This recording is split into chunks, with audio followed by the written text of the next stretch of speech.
Señoras y señores, bienvenidos al canal del podcast de la Fundación Rafael del Pino. Soy André Betancor, catedrático de Derecho Administrativo y director del programa Instituciones del Estado Democrático de Derecho de la Fundación. El objetivo de esta iniciativa es contribuir a la mejora de la calidad de nuestras instituciones como condición o requisito para la mejora de nuestro Estado democrático de derecho. Malas instituciones, mala democracia y peores libertades. Hoy vamos a dialogar con Gemma López, catedrática de Derecho Internacional Público de la Universidad Complutense. Y vamos a conversar sobre el derecho de secesión. Bienvenido, Ana. Bienvenido, muchas gracias, Andrés. Bueno, tu ponencia realmente es bastante interesante porque yo creo que das una respuesta jurídica a un tema de actualidad, ¿no? Un tema de actualidad que asociado al denominado procés en Cataluña, lo que algunos, yo en primer lugar, he calificado como un intento de golpe de Estado, pero que ha pretendido ampararse en un supuesto derecho de secesión. Y tu ponencia versa sobre eso, es decir, el escenario es un tema político, un tema histórico que ciertamente ha marcado la historia presente de nuestro país, no precisamente para bien, pero en ese escenario hace una reflexión jurídica que es la que ahora nos interesa, sobre la que nos interesa reflexionar.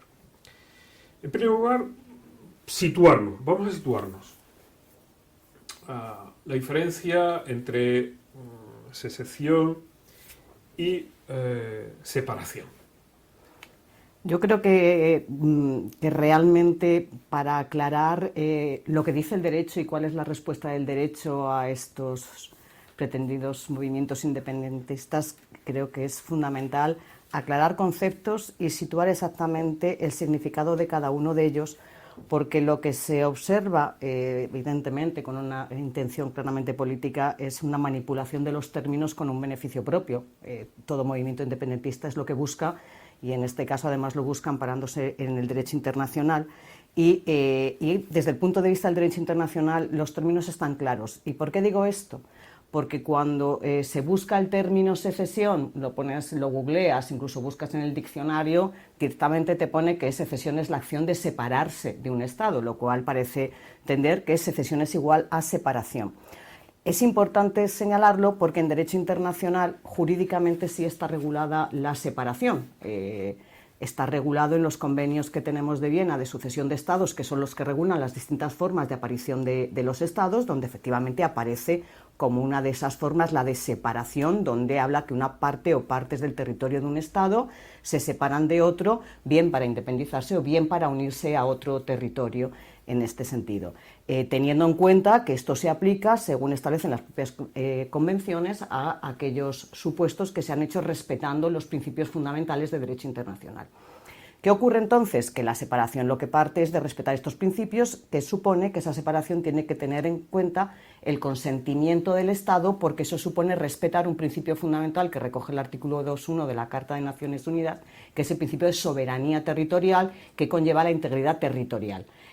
Cuando hablamos de secesión ya no estamos hablando de separación, porque secesión lo que estamos hablando también es de una segregación, que eso es lo que tienen en común ambos procesos, que se segrega una parte del territorio del Estado, pero en el caso de la secesión se hace sin el consentimiento del Estado, que es el soberano del territorio que pretende separarse. Si no hay ese consentimiento, se vulnera el principio de integridad territorial y, por tanto, no es legal. Yo creo que eso es importante, la diferencia entre consentir o no consentir, ¿verdad? El consentimiento es fundamental en derecho y también en derecho internacional. Bueno, el consentimiento de los Estados es fundamental porque, como bien sabes, Andrés, el derecho internacional es un ordenamiento peculiar.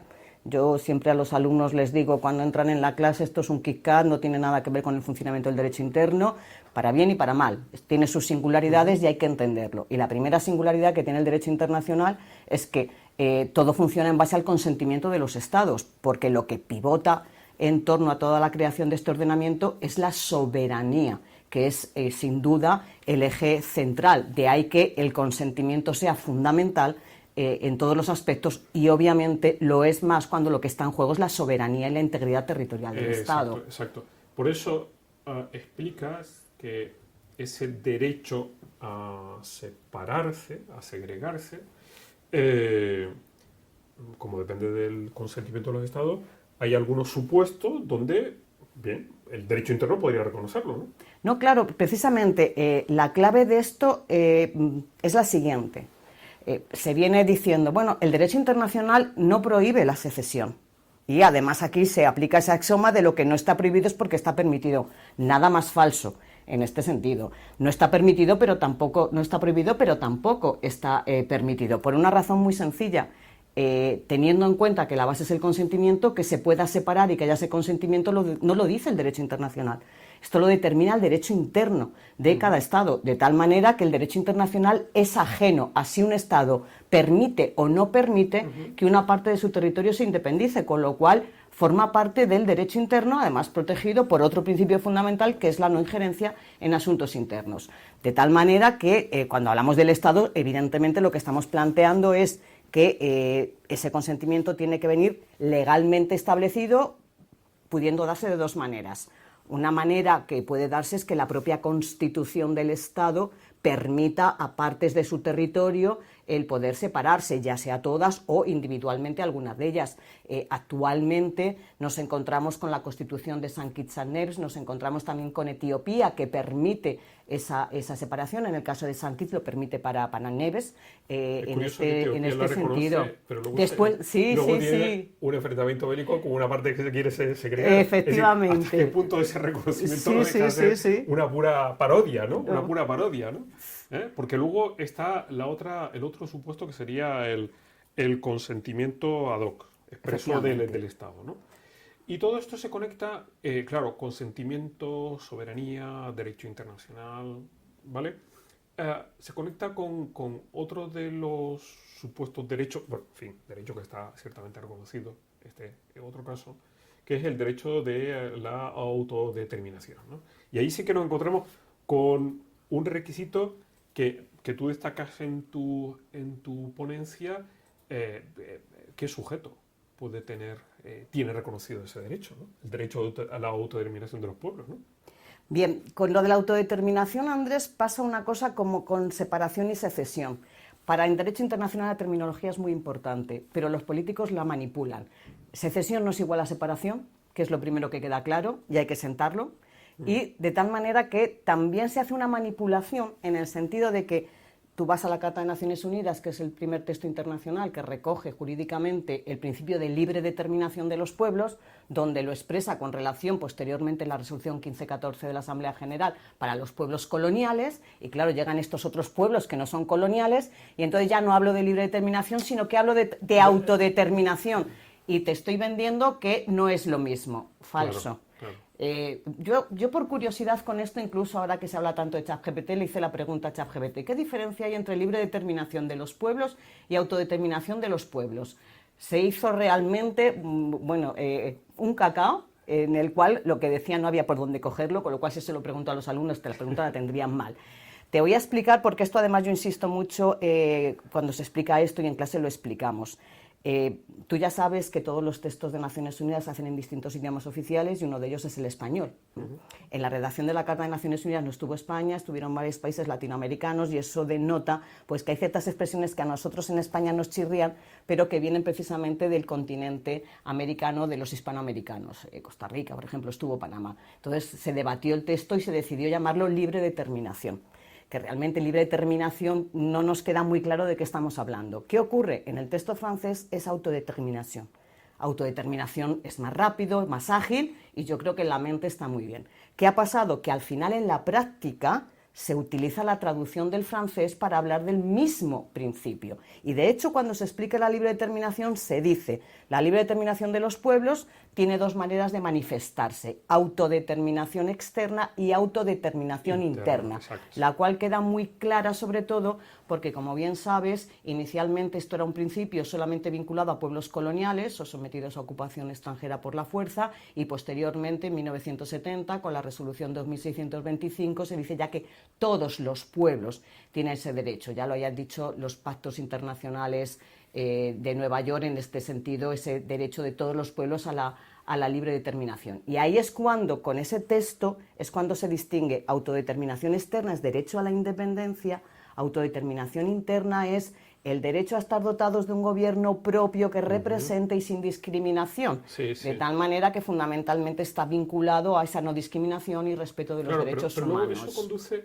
claro, vamos a ver, esta ideología perniciosa, que en última instancia es el nacionalismo, pretende ir navegando a través de los obstáculos, atravesando cualquier obstáculo, aprovechándose de cualquier resquicio, ¿no?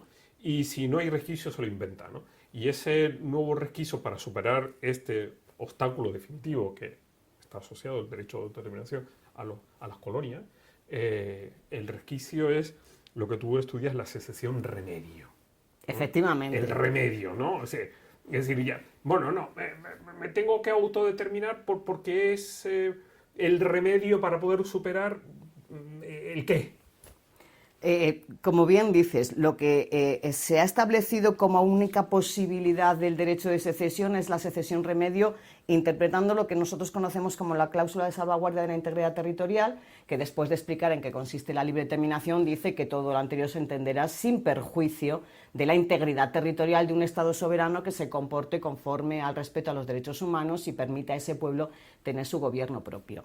¿Qué se ha hecho? Como tú dices, muy perniciosamente, porque aquí lo que se trata es, diremos, de manera retorticera, estrangular, girar el derecho para que diga lo que yo quiero que diga. Y eso, evidentemente, es lo que buscan todos los movimientos independentistas. Bueno, hago una interpretación así en su contrario. Lo que me está diciendo el derecho internacional es que, por encima de la libre determinación para los pueblos no coloniales, está la integridad territorial, pero, con un pero, siempre y cuando respeten los derechos humanos de ese pueblo y le permitan tener su gobierno propio representativo. ¿Qué ocurre? Si resulta que ese gobierno de ese Estado discrimina, vulnera gravemente los derechos humanos, no le permite desarrollarse como pueblo, es decir, no le permite desarrollar su autodeterminación interna, se excepciona la integridad territorial y entonces sí tengo derecho a la independencia. A eso es a lo que se ha dado en llamar la secesión remedio. ¿Qué ocurre? Que expresamente esto no aparece en ningún texto jurídico. No tenemos ninguna jurisprudencia. Nos movemos en el ámbito de una interpretación interesada fundamentalmente por movimientos independentistas. Es cierto que hay un sector doctrinal que entiende que también lo habría. Incluso nos encontramos con gobiernos de algunos estados que entienden que en circunstancias muy extremas cabría entender que si el gobierno está masacrando a la población, se le podría reconocer ese derecho a la independencia. Muchas películas. Todo esto es teoría.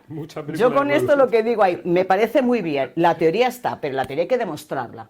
¿Y cómo hay que demostrarla? Pues la única vía de demostrar es que esto realmente exista en la práctica, es decir, que esto sea derecho consuetudinario, que exista en la práctica. Primera cuestión, para que haya en la práctica, que me cite alguien un solo ejemplo donde se haya reconocido la independencia de una entidad territorial por virtud de la secesión remedio, es decir, reconocido como Estado porque en este sentido el gobierno central donde estaba ubicado ese pueblo le estaba masacrando a la población. Claro, no hay ninguno, No hay ninguno. Y precisamente por eso mismo pues tienen que construirse mitos como España nos roba, en fin, porque ya será un poco excesivo decir que España nos mata. Recuperar la identidad histórica, España ahí nos vamos. Mata, se ha intentado, o sea, también se ha intentado, o sea, aquí poco menos que últimamente se utiliza de manera bastante frívola el término genocidio y poco menos que todo el mundo sufre de genocidio, pero poco menos... bueno, no, yo he podido leer algunas afirmaciones de poco menos que el supuesto pueblo catalán es víctima de un genocidio de no sé qué, pero bueno, en fin, son las manipulaciones de las palabras, volvemos a lo mismo. Desde el momento que has construido un mito, pues ese mito se libera y tiene todos los derechos del mundo, ¿no? Faltaría más, porque no vas a construir un mito para justificar pues una situación que consideras adversa, todo lo contrario, por lo construyes supuesto, para darle alas, ¿no? Darle impulso, ¿no? Y esto nos conduce a otro tema, que es el que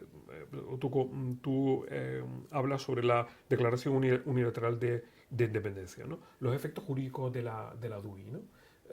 Pues claro, el derecho internacional es un derecho de los estados, ¿no? Construido alrededor de la soberanía, ¿no?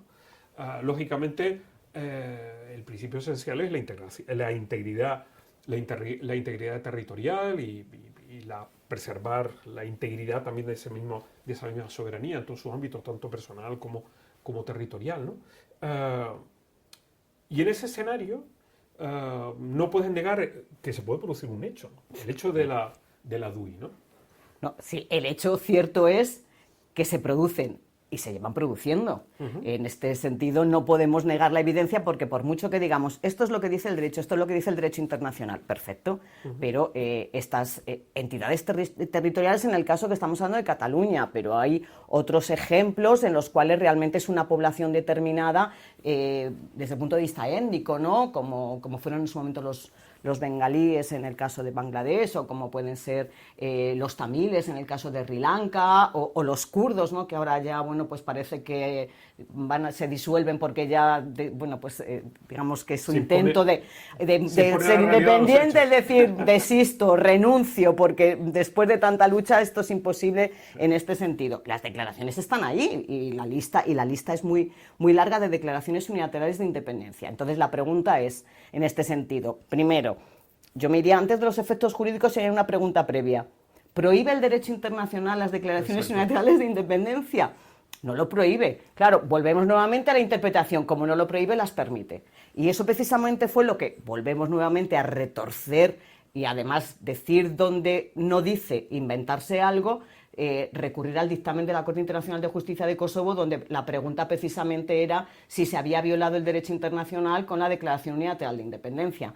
Yo no voy a entrar en el dictamen, que daría para otro tema, porque la Corte lo primero que hizo fue cambiar la pregunta, de lo cual no se habla, para hacer residir esa declaración no en el gobierno provisional, sino dijo, bueno, son unos particulares que se han declarado independientes. ¿Qué ocurre? Estos principios que estamos hablando, y mencionan su dictamen del 2010 la Corte, integridad territorial, prohibición del uso de la fuerza, son normas entre estados, por los cuales los particulares no están vinculados. Claro, como no están vinculados y a ellos no les afecta, su declaración unilateral de independencia no viola el derecho internacional. Me pareció Savigny de repente, ¿no? Claro, si yo no estoy obligado por algo, es imposible violarlo. ¿Eso significa que las está permitiendo? No. En el fondo lo que está diciendo es que esto es un problema de derecho interno. O sea, la determinación de la validez de una declaración unilateral de independencia la va a determinar el derecho interno de cada Estado. Volvemos nuevamente a esa diferencia con la secesión. Distinto es la cuestión que nos planteamos y que se hizo a la Corte y que la Corte se negó a responder. Pero esa declaración tiene efectos jurídicos en derecho internacional. Sobre todo la cuestión es, ¿puede llegar a ser un Estado a pesar de que en sí esa declaración unilateral el derecho internacional no la regule? Esa es la pregunta del millón. ¿Qué efectos jurídicos tiene la Declaración Unilateral de Independencia? Pues yo te diría lo que quieran los Estados. Claro, porque aquí volvemos a ese inicio, claro, esa peculiaridad que tiene el derecho internacional, lo que quieran los Estados. Claro, porque nos encontramos con el elemento de la efectividad, ¿no? Claro. Y la efectividad quiere decir que los poderes de los Estados, los poderes soberanos de los Estados, quieren reconocer efectivamente la existencia de otro Estado, o sea, reconoce la soberanía de otro Estado, que sería el supuesto nuevo. En definitiva, que sería la máxima expresión del poder soberano, y es, oye, yo mi soberanía, en ejercicio de mi soberanía, te la reconozco también a ti, ¿no? Sería eso, ¿no?